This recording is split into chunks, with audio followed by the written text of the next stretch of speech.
Hello and welcome to this, which is a short presentation on locating the local in top-down, that is essentially state type sources, and whether you're looking at this in advance of a TMA or the EMA at the end of the first part of the master's degree, or for the dissertation itself in the second part of the master's, then I hope that you'll find this useful because top-down sources are often overlooked or perhaps even considered to be too difficult to deal with for local history. But actually, there's quite a lot of information in these types of sources. So what do I mean by top-down sources? Really what I mean is anything that is produced by influential or elite authors. And that's especially documents that emanate from a national or official state perspective. When I say national, I mean not only England, Wales, Ireland, or Scotland. I also mean Britain as a whole, and of course, for most of the chronology of this course, Britain as a whole also includes the island of Ireland.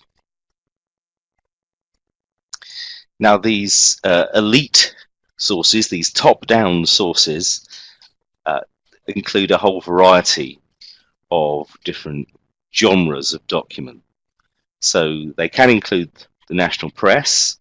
They can also include Hansard, that is the records of debates and questions in the House of Commons and House of Lords. They also include government department records, many of which you'll be able to find online through the Discovery catalogue of the National Archives. That's certainly for England, Wales and Scotland anyway.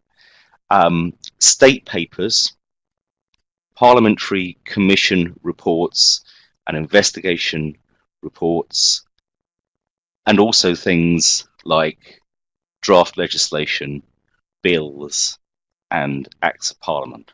Those are all collectively top-down sources because of who creates them. So the authorship of them is by bodies that are usually associated in one way or another with the state, the central state, that is, not so much the local state.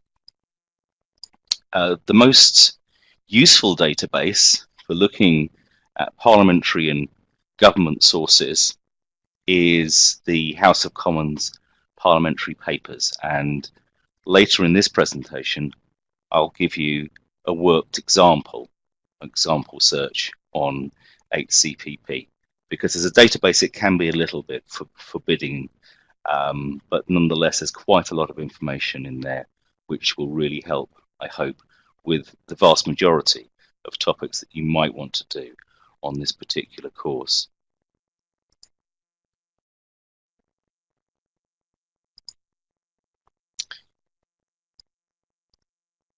So why should we look at these documents for local information? They might at first blush appear that they're not going to be particularly useful for a piece of local history. Well, let me give you a little bit of background to this. In the late 18th and early 19th century, there's a rapid growth in population across the whole of the British Isles. And that rapid growth of the population means that local states, that is, parish authorities usually, and you'll often hear those referred to as vestries, although that's only one element of parish governance, they become more stretched in providing the services and controlling the sort of boundaries of social life for the people who live within those parishes. And that's particularly the case for poor law relief. And often you'll find, and certainly if you intend to do the poverty theme, or you have already done the poverty theme perhaps, that it is actually changes to poor law administration, which in many cases is the motor, the dynamo behind some of the changes to governance that occur mostly in the mid to late 19th century. So as those parishes become more stretched, the central state increasingly begins to step in to provide additional services or to monitor what parishes or vestries are delivering to their population, how they're governing their local population. This extends the reach of the central state from the 18th century onwards, and in particular, it's given an ideological impetus by the Whig/Liberal bureaucratization which occurs from the 1830s onwards. You'll be familiar, I'm sure, with the Great Reform Act of 1832, and you'll probably also know about the 1834 New Poor Law, but there are a lot of other bureaucratic measures that the Whigs/Liberals start to bring in, which extends the compass of the central state and the way in which it sets rules for the individual smaller local states, parishes that make up the majority of the United Kingdom. One obvious example is the census itself, certainly at the level of the summary reports, not so much at the enumerator level, but at the level of the collated reports for particular areas. That is itself a top-down source. It's sponsored by the state and it is published by the state. So the state becomes, the central state that is, becomes more interested in accruing information about its citizens in order to formulate policy, in order to govern better, if you like. That information that it begins to accrue is in fact often extremely useful in local history, because although it's been collected and inspired by the central state reaching down and sort of nosing around in local affairs, nonetheless, the information that is derived from that is often in a format which is extremely useful for local history. The best known English example of this, of course, on Wales too, is the Royal Commission on the Poor Laws, which sits between 1832 and 1834. And this again is part of this Whig liberal bureaucratic drive that occurs from the 1830s onwards. And that goes out, the commissioners go out and they take a lot of evidence from individual parishes on how they're funding the relief of the poor, how they're dealing with poor, what local policy might be, in order to provide, and this is what the report provides, a summary policy, a report which suggests a nationwide, at least England and Wales, that is, not Scotland and Ireland, framework for the relief of pauperism. And as I've already said, there's lots of local evidence contained not only in that document, although there is plenty of local evidence in that document, but in many other of these top-down documents, which can be very useful for you when you're constructing either your TMA, EMA, or the big one, the dissertation.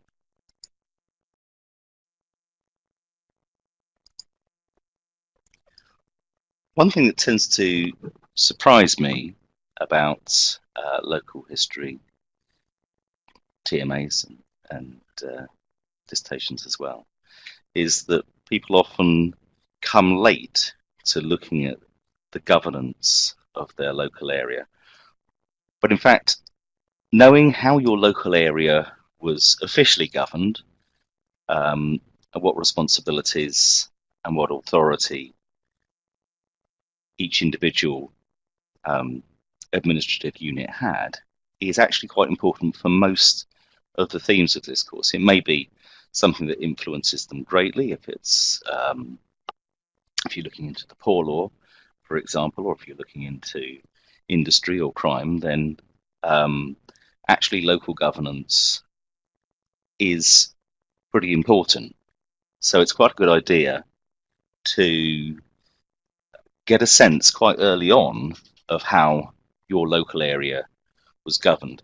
And in fact, that becomes more important the later in the MA's chronology you move. That's because obviously systems of governments become that much more complicated as the time moves on. So there are various things that govern how a local authority or how a local area is administered.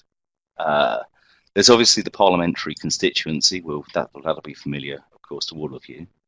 But actually, parliamentary constituencies and the local MPs usually have relatively little say over the day-to-day pedestrian running of a particular local area. But it's still useful to know who local MP might be and what parliamentary constituency your town or your village falls into, nonetheless. More important than that is I mentioned vestries earlier. Local vestries, they become local councils of one form or another in the course of the 19th century, particularly after the 1871 rollout of the local government board. And they are particularly crucial, obviously, for the way in which your local area, your local town is being governed, is being administered.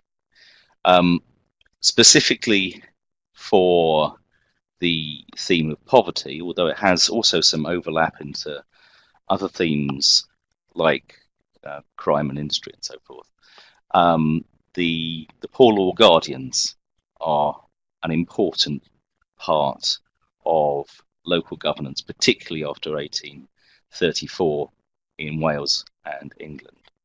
And there are lots of other administrative bodies, some of which are added kind of ad hoc as the 19th century progresses, and some of them emerge and then disappear again, but nonetheless at various times they will have an impact on perhaps one small area of administration in whatever local area you're looking at. So the school boards and sanitary commissions are two of the examples that two examples that I've given there, but there are others.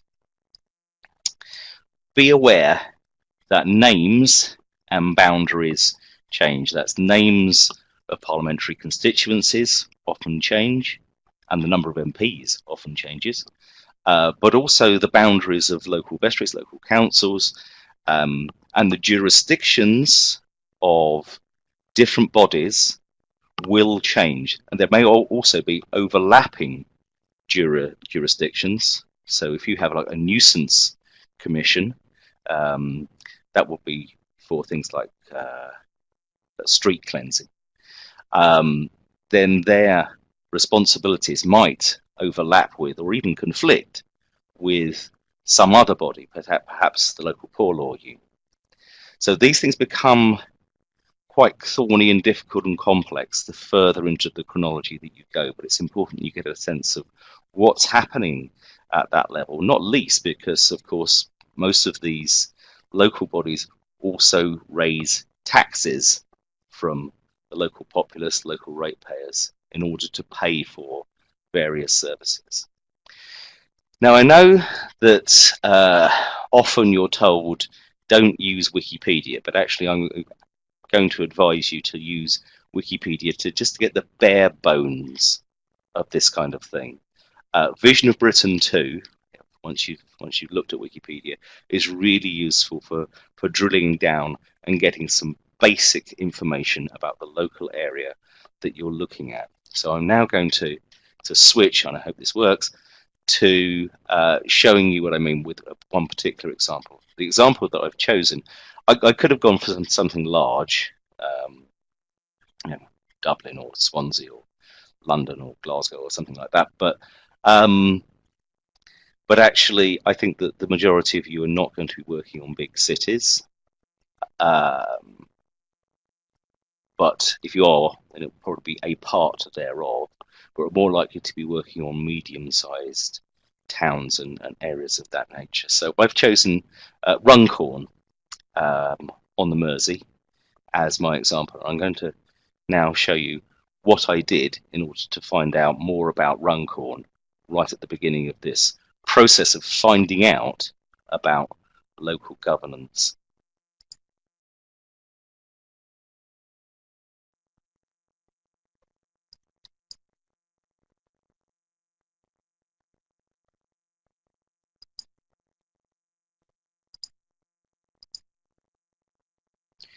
Right, well, with luck, you should be able to see what I've got there.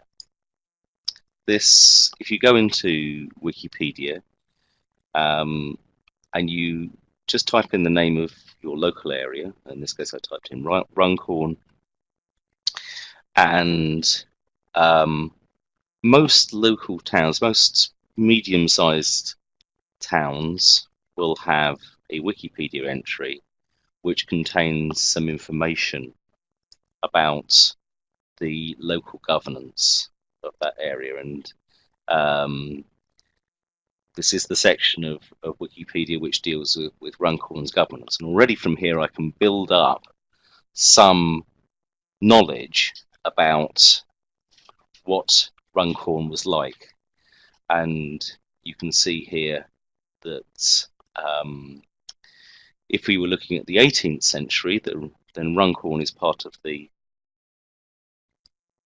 Bucklow 100, so you can use that as one measure or one search term, if you like.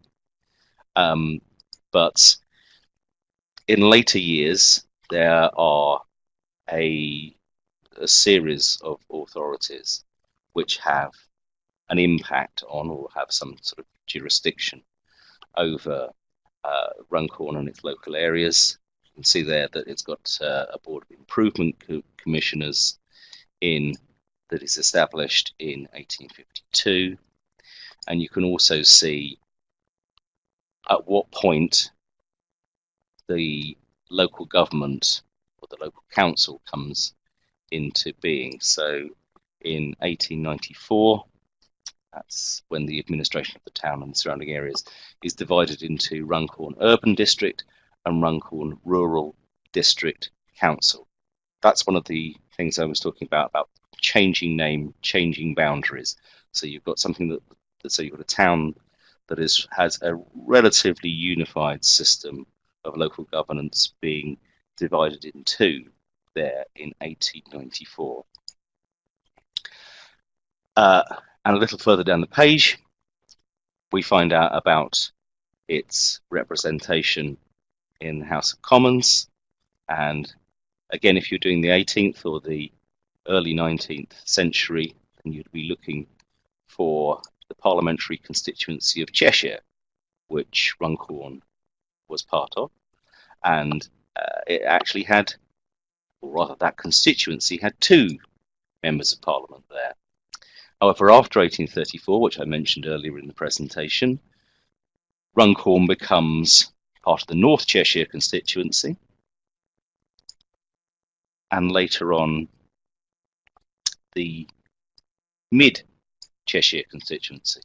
So again, if your chronology overlaps those dates, then you need to be able to locate who Runcorn's MP was at different times, given that the boundaries shift and change, and constituencies may get sometimes divided in two.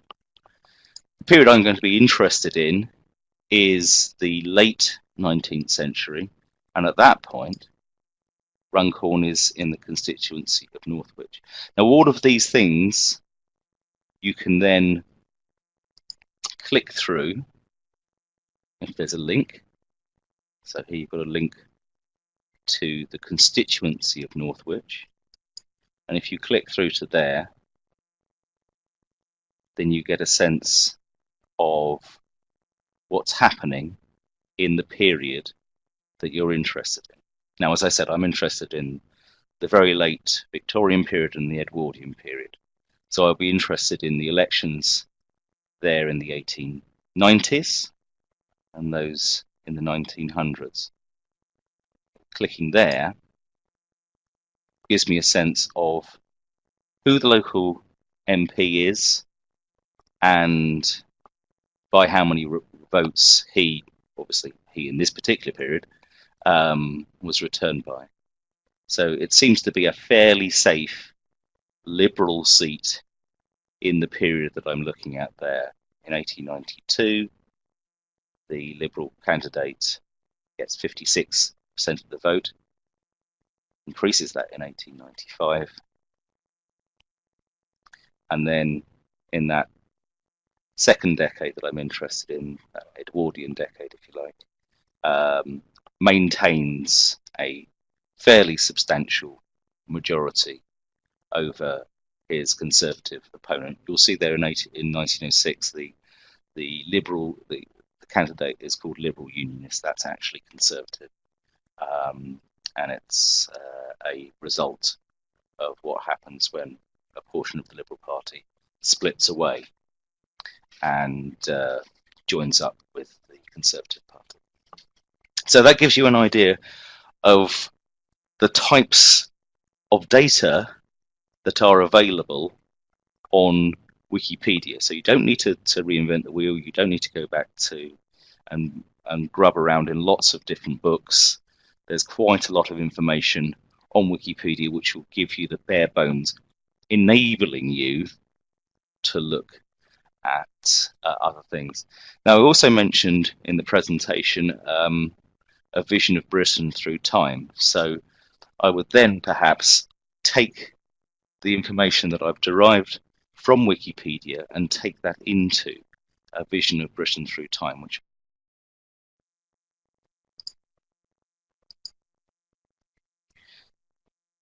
so this is and if you've worked diligently through block 3, then of course you will have come across this and perhaps you've used it since then as well.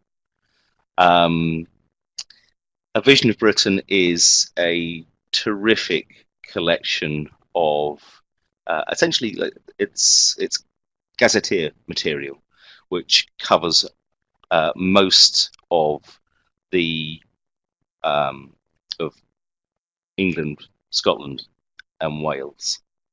So if I was trying to find Runcorn, I type it in there, and I'm doing this slowly so that this comes up nicely on your screen.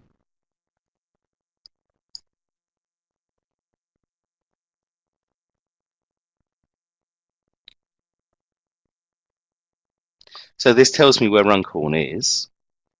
It gives me a little snippet of a map in the middle of the screen there. But you'll notice here on the left-hand side that there are a variety of different subcategories into which you can click. And in each of those, there's more information, generally facts and figures, rather than interpretative information about the place that you're looking at. So, for example, if I went into historical places and writing,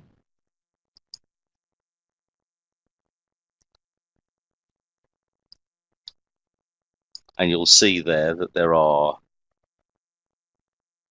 various entries which will give nuts and bolts information about Runcorn, more detailed than anything that you'll get on Wikipedia, but also absolutely crucial for local history study. So this gazetteer entry here, if I click on this, it gives an awful lot of information about the town that I'm interested in. It gives geographical information, topographical information. You'll see here that it gives examples of religion and education. It gives a sense of prices, or what things cost at a particular time. So, for example, the Wesleyan Chapel in the High Street there is built in the 1860s at a cost of £6,000. And likewise, you get stuff about industry. The next paragraph is essentially about industry. Runcorn, as you probably know, is a port, and so you'll get quite a lot of information about what happens there at the docks and at what time. But you also, a little further down the page, get some information about the geographical extent of the town, its demographic picture. So you can see that there are population statistics and data for numbers of houses in various areas of the town. And you'll also get information about some of the sub-districts, some of the sub-governing districts in the UK, in Runcorn itself. You can see that this information was current in the early 1870s. It's not too far off the period that I'm interested in.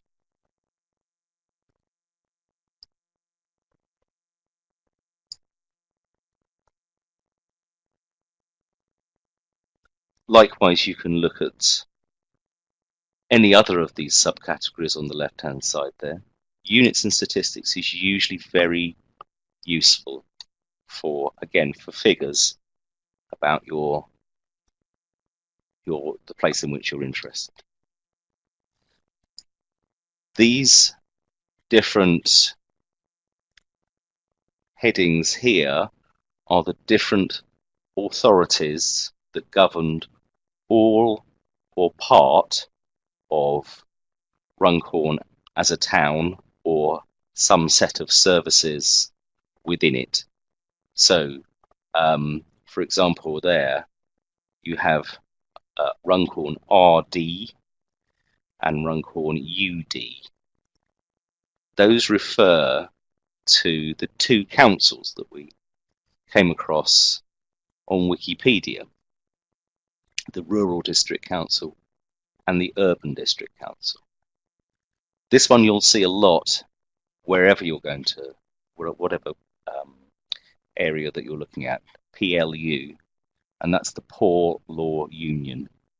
Clicking on that gives another subset of categories, and under each of those, again, are historical statistics which will help you make sense of your local area. So if we just click here on industry,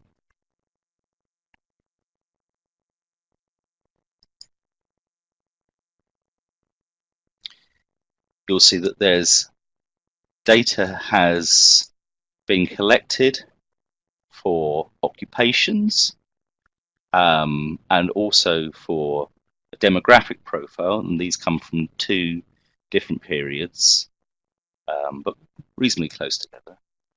In 1881, we have an occupational data series there, which could be potentially very useful.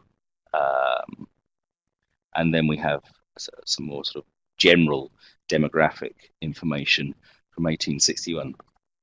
So it's worth exploring. I've only just touched on one corner of it, really, but it's really worth exploring Vision of Britain, because it will give you that sense of the administrative whole of whatever your local area might be. So do look at that if you at all can, and fairly early on in the process of writing a TMA or constructing a proposal or writing the dissertation, and worth coming back to it periodically to remind yourself about the nuts and bolts data associated with your local area.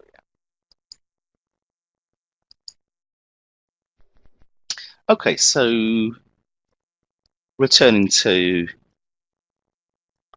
our main presentation, and I've talked obviously about governance and why it's important you get an understanding of your local area's governance. What types of sources or what types of evidence are you going to find? Well, I've talked about the nuts and bolts. This is more about the qualitative material that you might find in some of these top-down sources. So essentially what you're looking at there is what is going to be the main voice, if you like,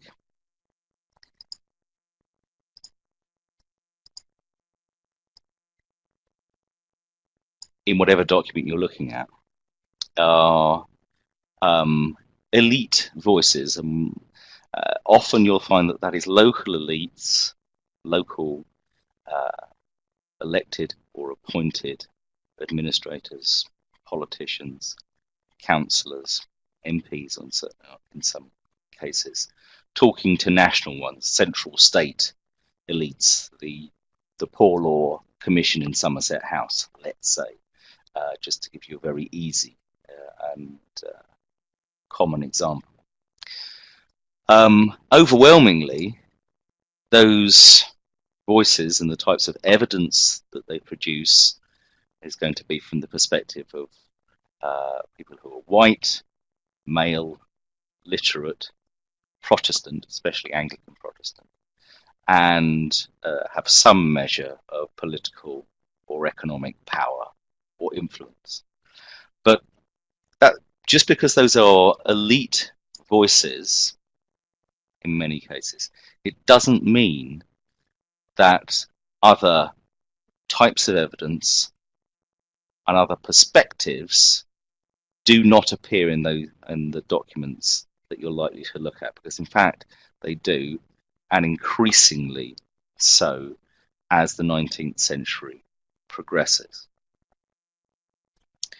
Often these are people who are eyewitnesses to events, something that the central state or government might be wishing to investigate, or they might be representatives of certain social groups or economic interests. So that might be different trades, might be different localities, professions, legal profession, medical profession.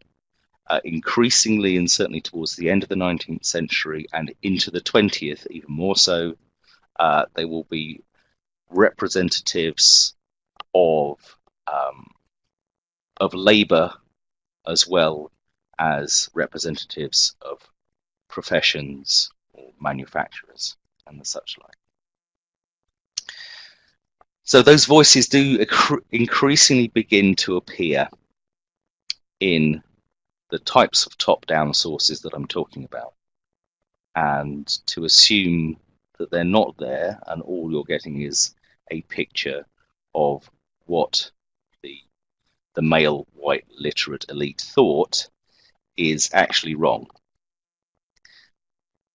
Nonetheless, you do need to remember who constructs these documents, and the people who construct them, the scribes, if you like, or the people who collate information, and the people who put these things together are, generally speaking, part of the male white elite. So even though these other voices do appear, and don't mistake me, they do increasingly show up in these kinds of central state documents. Nonetheless, they're still mediated or filtered through what you might call elite, and particularly sort of elite bureaucratic type constructs. Regardless, it's still worth your while looking at state documents, because there's still a terrific amount of local information in them, and as long as you bear this caveat in mind about who is constructing the document, then you should be fine.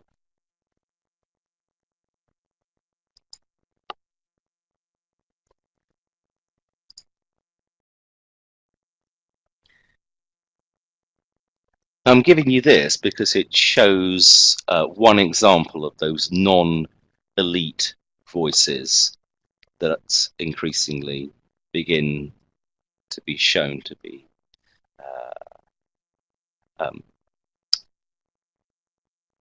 displayed in these types of top-down sources. This is a deposition. In other words, it's the reply to a series of questions on behalf of a select committee of House of Parliament about the Andover Union, that is the Andover Workhouse, in 1845-6. So this is from a pauper. So this is genuinely one voice of the poor, if you like, if you'll forgive that rather mawkish cliche. For those of you who don't know, I imagine some of you do already know, there was a huge scandal at the Andover Workhouse in 1845, which was so serious that it actually brought about questions in the House of Commons. By all means, go and have a look at Hansard. Hansard's fantastic, and there's plenty of evidence there about what was happening in the workhouse in Andover.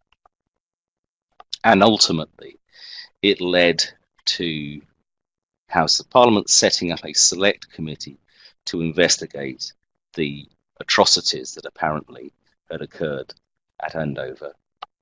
And that select committee brought in some of the alleged victims of the starvation regime that was taking place at Andover Workhouse to interview them. This is one example of that. This is a deposition from a pauper who has obviously suffered, if we believe his testimony, at during the Andover scandal and the problems with the regime there. You can get a sense of some of the really vile things that were going on in the Andover Union in the year or two prior to the parliamentary investigation. You can see that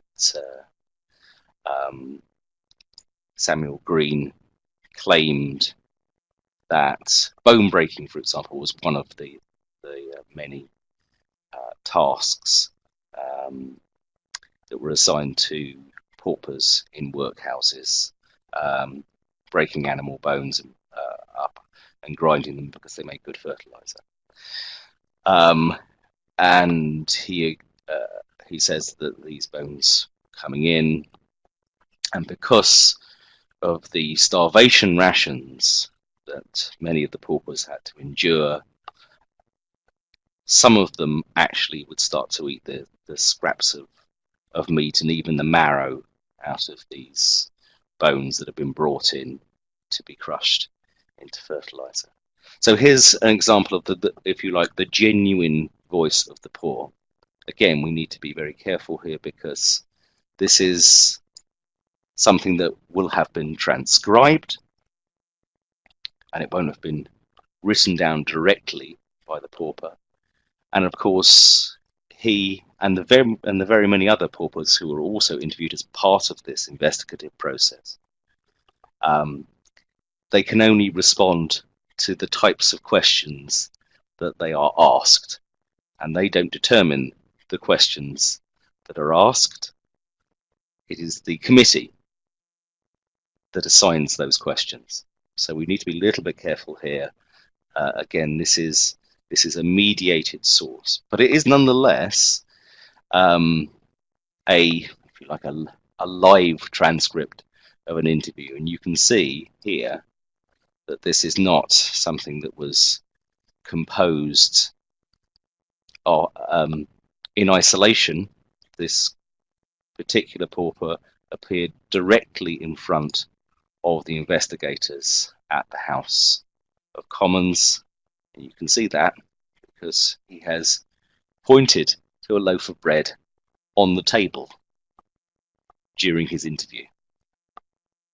I give you this because it's an example of one of the, although it's a particularly well-known scandal and it produces this enormous report, but I give you this to show you that there's lots of potential local information available in House of Commons parliamentary papers, that particular database, which contains pretty much anything that's been generated by the House of Commons, any investigation, any report across the whole of the 19th century and well into the 20th century too.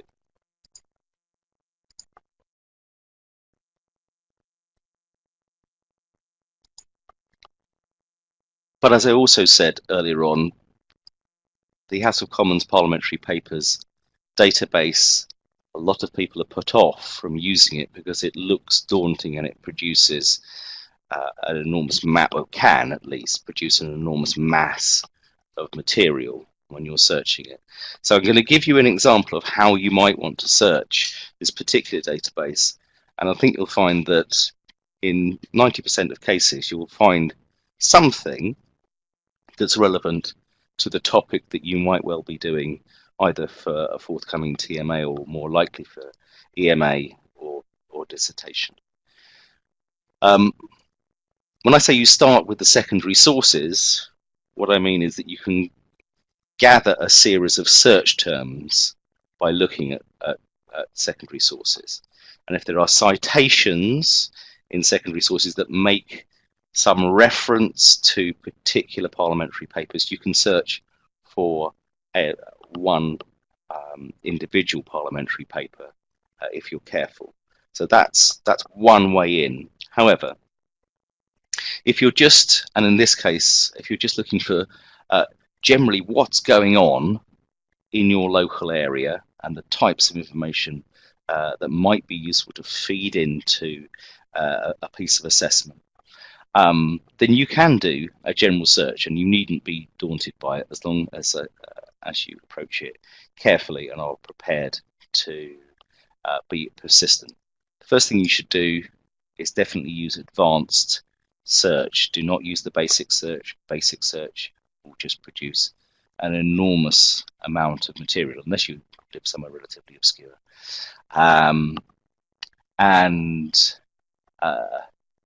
So advanced search is your first port of call because it will automatically give you more options to search, and that will produce fewer results. And fewer results is, believe me, what you really want from HCPP, because otherwise you'll spend hours on it. Now you can use a full text search with a place name or a subject area. So it could be a specific trade or industry, let's say coal mining, leatherworking, or something like that. And in fact, that's what I'm going to do in a second. I'm going to show you something by using Runcorn again. But it is likely to bring up a long results list, so it's important that you are aware of how to narrow down that search, having got your initial results list with the various filters that are available to you. And I'll show you where those are when I do this sample search.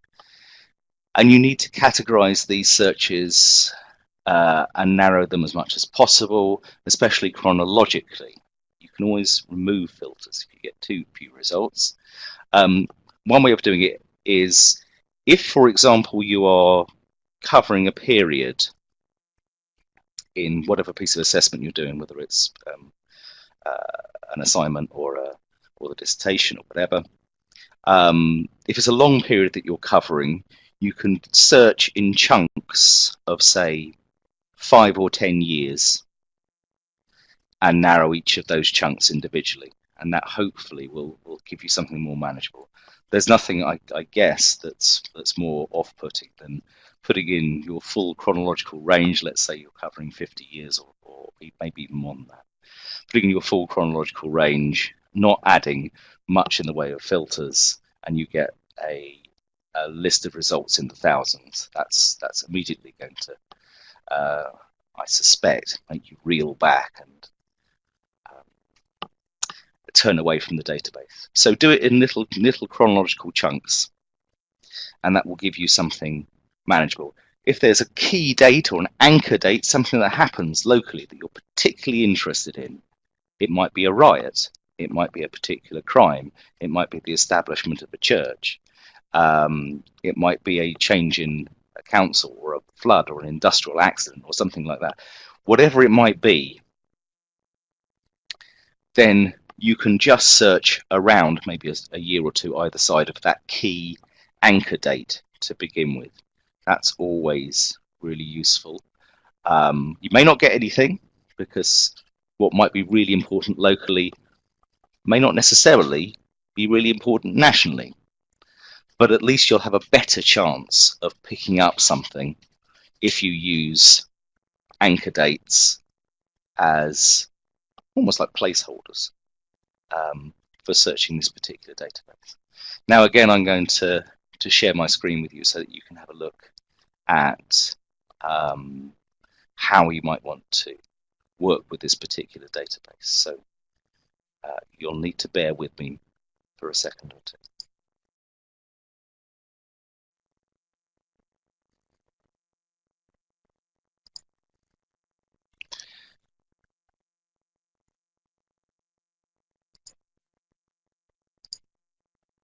Now, with luck, you can see the opening page of the UK Parliamentary Papers database, also known as the House of Commons Parliamentary Papers. And you can get to that through the Open University Library if you just go to the database list and click on H or U, then it will come up in that list of databases. This is the opening page, as I say, and you can see here that at the bottom there are various options. There's command papers by number. So if you do know the name or the number of a command paper, and that's something you might have derived from a reference in a secondary source, you can search direct for it there. It also has debates. This is Hansard. So, and this is actually better through this database than through the database that you may have encountered on the web, the free database on the web. So this covers Hansard debates from the beginning of the 19th century right through into the 20th. And it also contains journals which summarize debates. They're not transcripts, they're not direct verbatim records of debates, but they give summaries of debates from the 18th century. So those can be useful if you're working on a slightly earlier period. And here you have, this is just sort of for general background information, but can be very useful in terms of working out, for example, the boundaries of a constituency and who sat for a particular constituency at various different times, and that's on that that third category down there. But what we're going to do is we're going to look, as I suggested earlier, at the advanced search.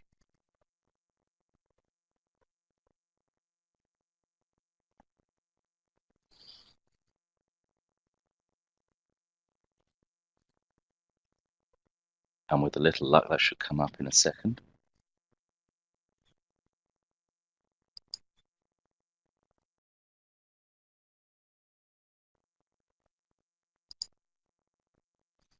So this is the advanced search page, and you'll see I mentioned earlier on that there are a series of filters, and there are some filters here on the left hand side, and they're subdivided into bills and acts. I talked about preparatory legislation and different bills. They might be private bills, they might be state bills, and the acts, that is the legislation that follow from bills, command papers, House of Commons papers, and so on and so forth. Now, I've already said that I'm interested in Runcorn, and I'm interested in the 2 decades either side of the turn of the 19th century into the 20th. So some of these things are not going to be relevant to me, and occasionally a database, even one as relatively sophisticated as this, can bring up rogue results. So take out anything you don't think is going to help you.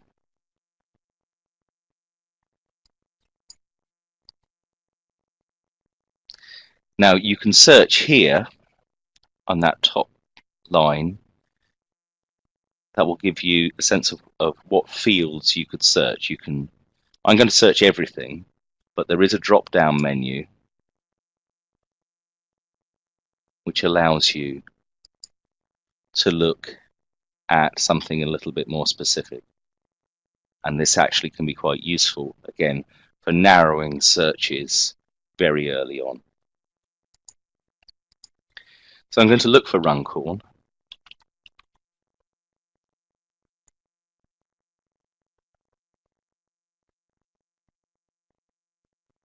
And then, crucially, as I said earlier, narrow it down to a smaller chronological range.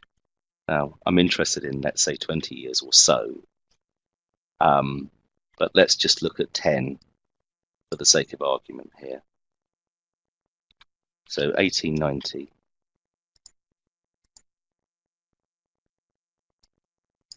to 1899.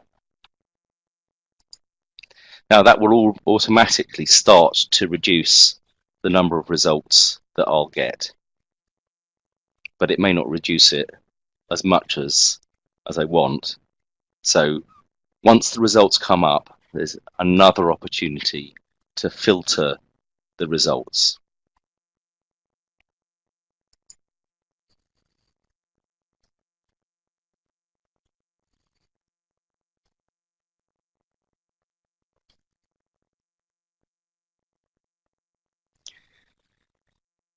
Now you can see here that's still a fairly substantial number of results there, 417, and I've got them sorted by relevance. That's what the default is. It's normally relevance, in other words, how prominent your search term is in a particular document. And if it's in the title of a document, then it's more likely to appear very high up on that list. But there are other ways in which you can search. You can search by date, you can search by a particular volume, and so forth. But relevance, 9 times out of 10, is what you're going to be using most of the time. You could further filter over here by a more restrictive date range if you wanted to on the left hand side. You can also filter, if I go a bit further down, by types of document, genres of document. So it might be that you're just looking at reports of committees or bills, or you might only be interested in the House of Lords papers or the Commons papers or whatever. You can also open up these various subcategories, which also contain filters on the left hand side. Hopefully you'll be able to see that I've just opened up the one that says document features. And there, for example, if you wanted to look for maps or plans of a particular area or a particular development, might be an industrial development, for example, might be a planning permission thing for who knows, a church, a prison, a workhouse, something like that, then you have an opportunity to filter by maps and plans. If you're interested in data, if you're interested in statistics, there's also a filter for tables and graphs as well. So there are a variety of different ways in which you can cut this down to make it more manageable for you.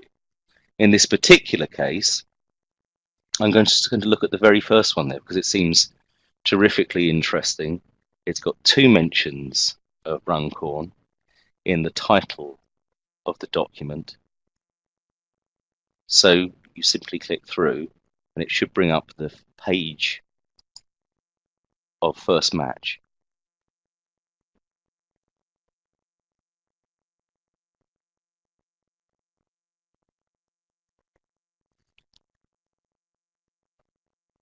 And hopefully that's now coming up so that you can see it. There are 21 matches for the word Runcorn in this document, which is a good hit rate. And you'll see the first page of it when you open it up. You can also click over here on the left-hand side to move from page to page wherever your search term comes up. And the search term, as you'll see in the center of the screen, in that box in the center, is always going to be highlighted. So, for example, I could move to another page there. And again, you'll see that search term is highlighted there on page 3 of that document. And in fact, this is a terrifically useful document for a variety of different themes. I thought it could be used in the industry theme, the urbanization theme, or the poverty theme.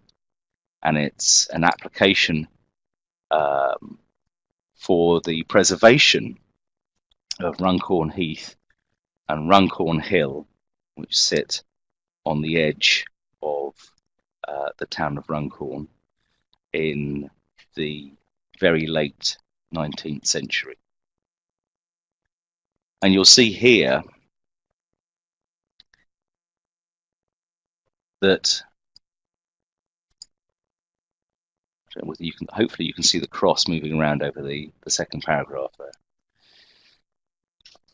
That this has been the subject, this preservation order in effect, has been the subject of a local inquiry with public meetings and a provisional order framed by the board. That's the Board of Agriculture.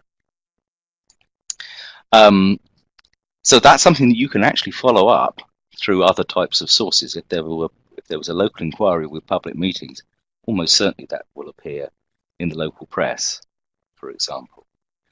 But the document itself also gives an enormous amount of really quite satisfying local detail about this particular piece of land and the uses to which it is put by the residents of Runcorn.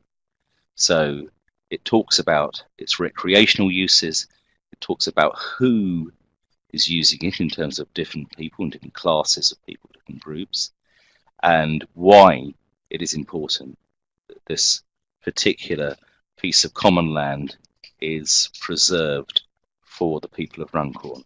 So this, in fact, even this relatively small document, well, this could make an excellent small-scale case study for a TMA.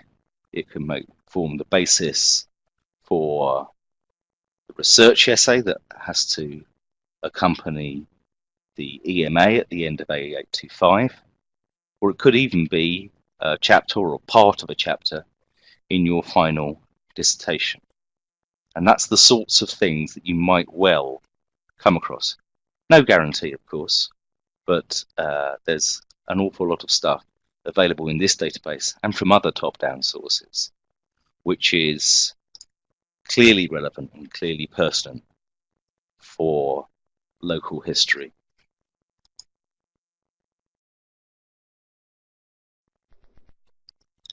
So we come back to the presentation. I hope that's given you an example. It's only one very small example, one sample search, which I hope has shown you that there are things that can be dug out of that particular database. But in fact, there are many other top-down sources which also you can use to derive local information from. Some of them I've already mentioned, but the local press and the national press, to some extent, those are top-down sources as well, and they may well have information about local public meetings. Some of them cover meetings of poor law unions in the 19th century or vestry meetings, and they often give accounts of local campaigns and so forth from a more of an elite perspective. So those can be counted in some ways as top-down sources.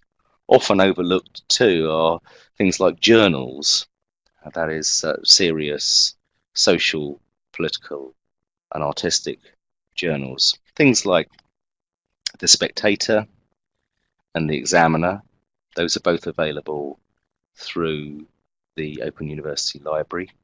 Also The Lancet, curious enough, not just for poverty, but also for most of the other themes too, industry too, and family. That's very useful. Don't just assume that's all going to be about medicine. There's an awful lot of social stuff which is actually focused on local history in journals like The Lancet and the British Medical Journal. And as I said right at the beginning, also the Discovery Catalogue at the National Archives. Now, most of, for example, cabinet papers have been digitized from the mid-19th century and through into the 20th. And those too may also have local information that you might not be expecting, and you might not be able to get anywhere else. So do consider these types of sources when you're working towards whatever piece of assessment is coming up next. And I hope that you find some really fruitful local history amongst them. Thanks very much for listening.